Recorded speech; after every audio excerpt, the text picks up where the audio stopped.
স্বাধীনতার ঘোষক, বৌদ্ধ গণতন্ত্রের প্রবক্তা এবং বাংলাদেশের উপকার শহীদ প্রেসিডেন্ট জিয়াউর রহমান এবং গণতন্ত্রের মাতা আপসহীন নেত্রী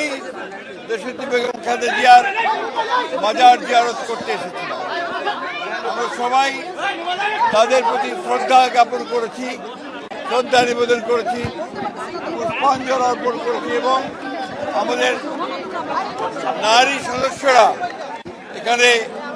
শপথ গ্রহণ করেছেন যে তারা বাংলাদেশে গণতন্ত্রকে প্রাতিষ্ঠানিক রূপ দিতে, জাতীয় সংসদকে কার্যকরী করার ক্ষেত্রে জাতীয় সংসদকে সত্যিকার অর্থেই সকল কর্মকাণ্ডের ক্ষেত্রে পরিচালিত করতে তারা তাদের ভূমিকা রাখবেন। এবং আমরা দলের পক্ষ থেকে এবং আমাদের জাতীয় সংসদ